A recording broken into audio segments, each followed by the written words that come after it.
If you're a real estate agent and you're out networking, you got to be focused on this type of networking. And I'm talking about working with a group of people who's going to help you make more money in commissions and sales because of repeat business than anybody else. And it's almost worthless to spend your time networking with anybody besides this group of people.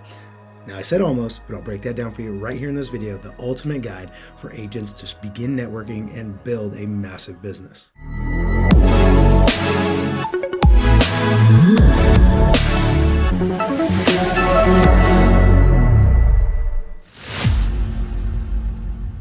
All right, so before we jump in, make sure you subscribe to the channel. We're always here giving you the best, most relevant information on all things real estate. And this one is for you. If you're thinking about building your business, if you're really scratching your head as to what's my next pillar in my business, I'm going to break it down for you and show you exactly how to do it step by step. And this is a proven method that I've worked with tons of agents. As a matter of fact, the reason I'm shooting this video is I just helped somebody else land a couple deals using this exact strategy without holding back anything else. Let's just jump right into this. But also at the end of the video, I'm going to give you an opportunity to learn how you can partner up with me one-on-one to learn how all these things and more to grow and scale your business. So let's jump right in. All right, so you're an agent, you're out there networking.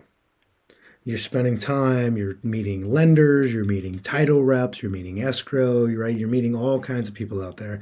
And you're also maybe networking with other professionals, attorneys, CPAs, other things like that. Well, here's a group of people that you're probably running into, but you might not know how to maximize the opportunity or even recognize that there's a massive opportunity with this group of people, and it's real estate investors. Now, before you think you know what I'm about to say, hold on, because here's the thing. Everyone knows that investors exist.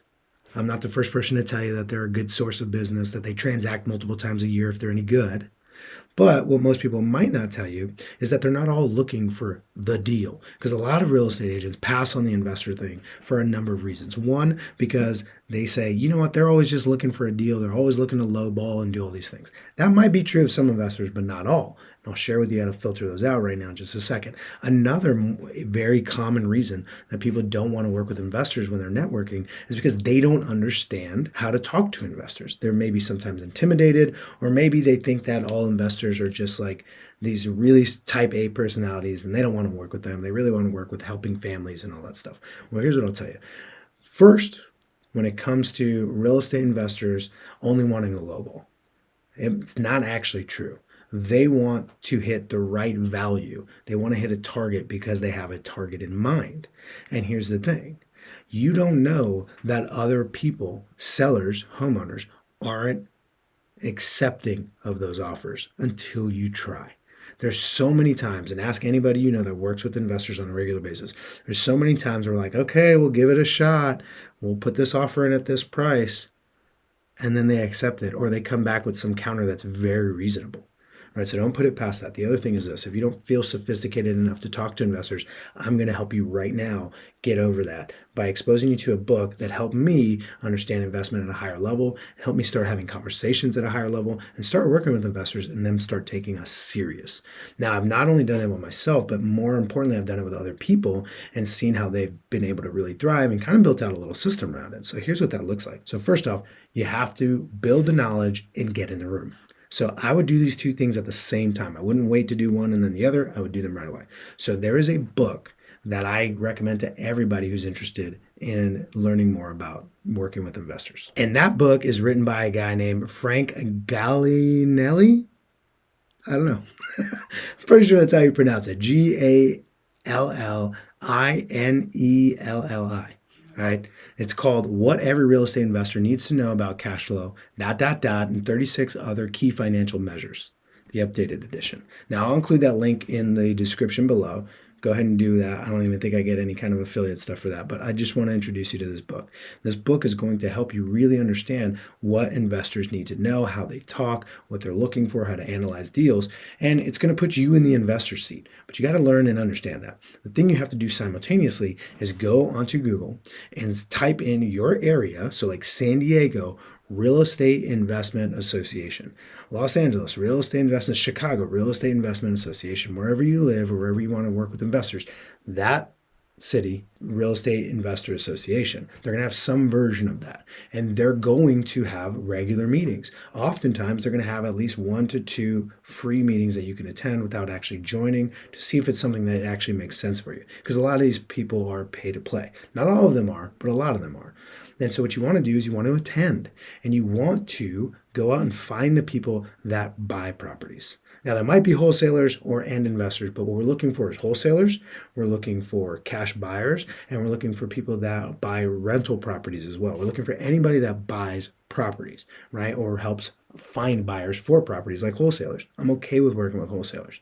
Now, a lot of people are averse to that, but don't worry about it. You want to find those people. And here's what you want to learn. You want to learn what their buy box is, and you want to get their contact information. Those are the two things that you're going to need to make this thing work. So their buy box, that's another fancy word for what's your buyer criteria. What are the things you want? Oh, I only want multifamily over this amount. I only want single family homes, no less than 3-bedroom, 2-bath, 1,500 square feet or more in this area, right? They're all going to have a buy box. A lot of them are going to give you this, like, well, just send me a deal and I'll let you know if it works for me because my buy box is really big. Totally fine. Try to get as much information as you can. Maybe asking them what the most recent deals they've done. What's their favorite deal? This is a good question. What's the best deal you've done in the last 24 months or last 12 months? They'll tell you what it was. Great. What they're actually giving you is their ideal buy box. Yeah, they might buy something over here, but man, if they can get more of these, right? That's the thing. So we want to figure that out. We want to speak articulate to them, ask questions based on the information that we're learning. Be super upfront. Hey, I'm new to the investment side of real estate, and this is something that I'm really building out, but I'm very passionate about it. I'm committed to making this a niche inside of my business, and I'm looking forward to working with you. Right? These are the conversations we got to have. Now, here's where the rubber meets the road. What you have to do is figure out what a pro forma is. Now, a pro forma in its basic form is basically like a pitch on paper. That's the way I've always looked at it. You're pitching the property. So let's say there's a property down the road, you know it's going to come up for sale, and you know that you could probably purchase price here, and once you renovated it and spent this much money, you can sell for here, and so that would leave this much profit, right? Like that's the basics of a pro forma. Hey, here's what you can acquire the property at. Here's what I think you could sell it after you spend this amount of money, right? Here's the details of the property. Here's your return on investment, right? Here's your cash on cash return. These are all terms that you'll learn inside that book, by the way, if you don't already know them. But you got to be able to put that together in a pro forma. And so here's where you really start gaining some traction with this group of people. Is one, remember you took their buy box. In addition to that, you got their contact information. And now you also have to make sure that you got permission to send them deals to look at every week. And you got a time block in your calendar and go, okay, every week I'm going to pull out a few deals to write a pro forma on and send out to this group of people.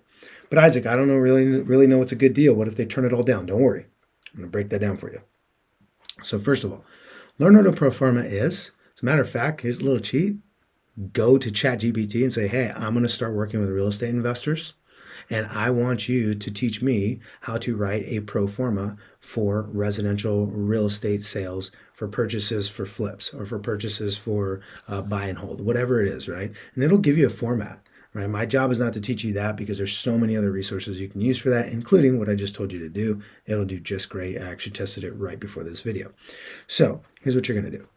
Every single week, you're going to go and scour the MLS or any off-market stuff that you might have access to, but the MLS is a simple place to start. Here's what you're going to do. You're going to look at first deals that have just been sitting.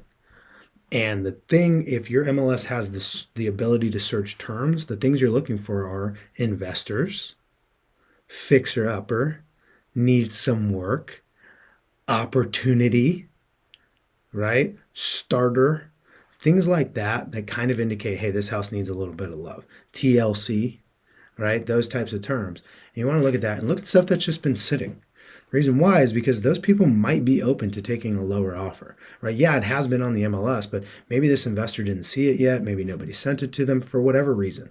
It doesn't really matter too much, as a matter of fact, initially, because this first few pro formas that we're going to send out are not to necessarily get deals. Now, if you get deals out of them, awesome. That's just icing on the cake.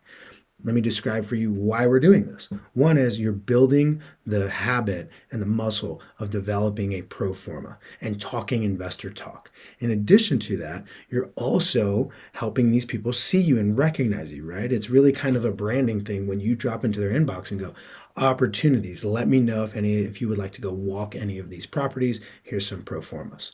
Right? And you could just have them listed out there, or if you want to create PDFs, that's all up to you. Now, if the better off you, 3, 2, 1.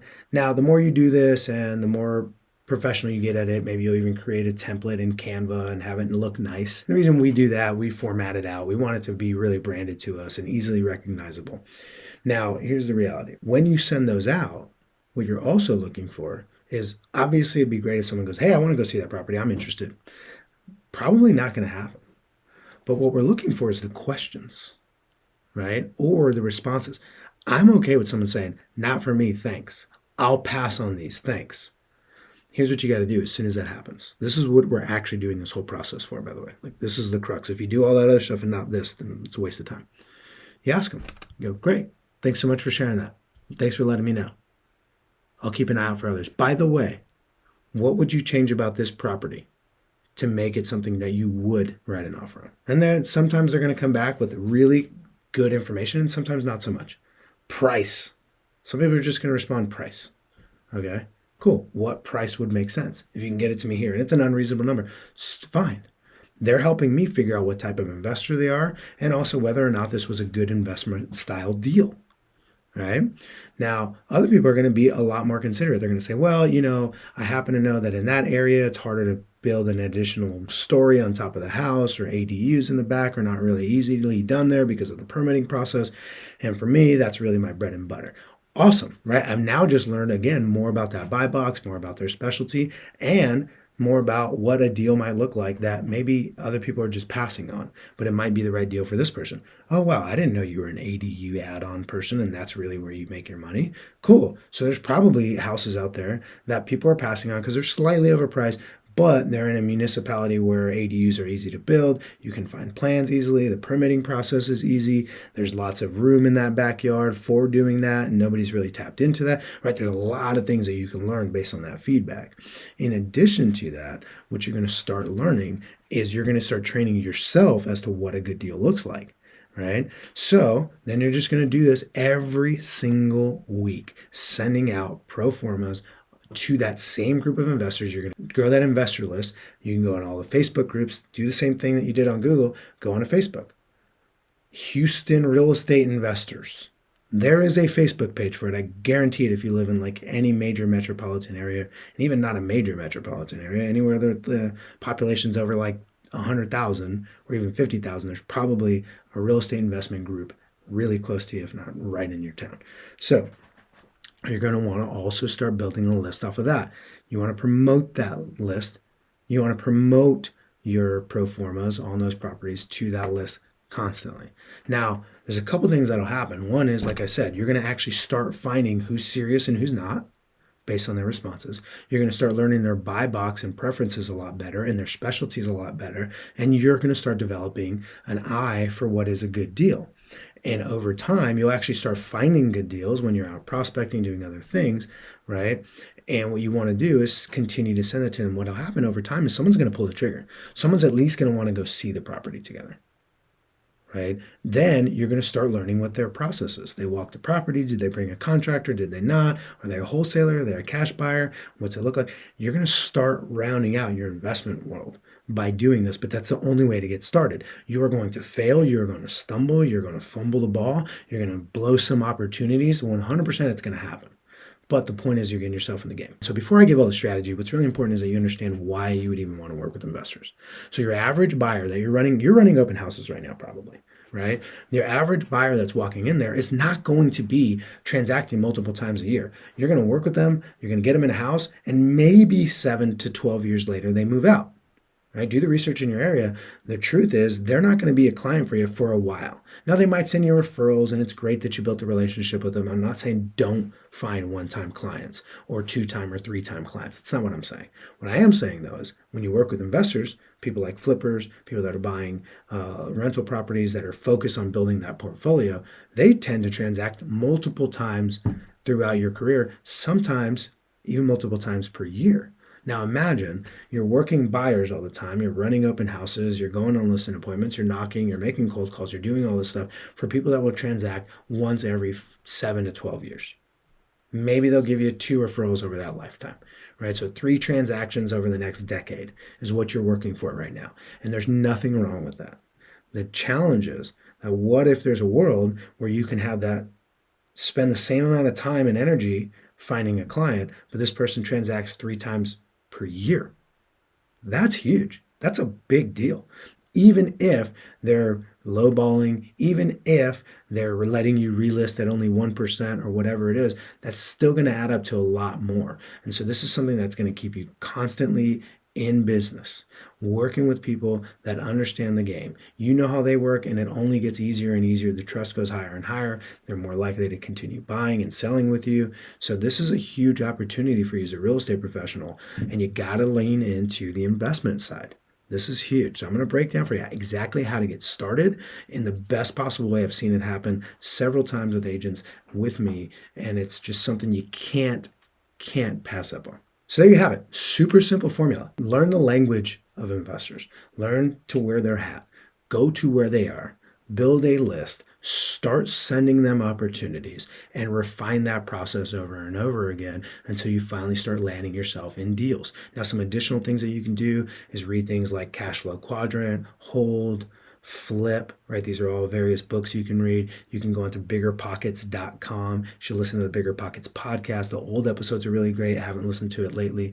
But in either case, getting yourself in the investor world is a big opportunity. And I also have other videos where I talk about getting into wholesaling and working with wholesalers, because there's no reason that you shouldn't be wholesaling. There's this book called The Wholesale Bible that I think is really helpful and will be really helpful for anybody who's also thinking about making some extra money. And here's why wholesaling also matters, is because you're basically presenting an opportunity to the seller to either list or sell all cash. Well, they've always had that option. They just haven't always had it with you. So what you do is when you learn the investment side of it, you're walking up to them with all the options that they could ever want. Right? Hey, you can list traditionally, and I think this is what you can get. If we list and market your home, and these are going to be the fees, here's what you can get in all cash, and here's how that process works, and you're not paying realtor fees or whatever it is, right? And you can present them with those options. Now, again, they've always had those options, but they haven't always had one person to get those options with. That's you. So that's why breaking into the investor world, working with investors to get multiple transactions per year with a group of people who know what they're doing, don't get cold feet nearly as much. They're super focused on building their portfolio. Now, and then also being able to offer solutions for sellers that you previously hadn't been able to offer because you didn't really understand the investment world. That's a huge thing. Now, there are some cons in working with investors. One is they don't buy when you want to buy, they buy when it makes sense for them. In addition to that, they sometimes pass on deals that are home runs, slam dunk, grand slam, whatever you want to call it. And it's maybe because their money's tied up somewhere else or they just simply don't feel like it. Now, the other thing is sometimes they're going to be low ballers. They're going to try to beat you up on commission. But here's the thing. Over time, when you gain the trust of a successful real estate investor that knows their stuff, that plays by the rules and plays above board, it's going to be worth your weight in gold because they want to transact as many times as possible and turn their money over as many times as possible, which means more deals for you. So if you're missing out on this part of your business, I highly encourage you to consider adding it. Now, here's the quick tip as a coach that I would tell you. If you had never thought about this until watching this video, don't try it today. Continue doing what you've already committed to and add this to something that you will add into your business once you've mastered whatever you're focused on right now. So if you said, I'm going all in on online leads and running open houses and working my sphere and doing military first-time home buyer workshops, I don't know. But if you've already committed to that and that's part of your business plan, run from this idea as fast as possible. Now, if you're trying to figure out what's the next horizon, what's the thing I'm going to add, this is it. So now, like I said at the beginning of the video, I'm going to give you an opportunity to partner with me one-on-one on stuff like this. And here at Real Estate CEOs, that's what we do. We help people grow their businesses. Agents on teams, team leaders, and brokers, we help you. This is our specialty. So go down in the description below. Book a strategy call with me. I'll walk you through this or any of the other strategies we go over and also give you an opportunity to partner with me. So click that link in the description below. See you on the other side. Until next time, keep crushing it.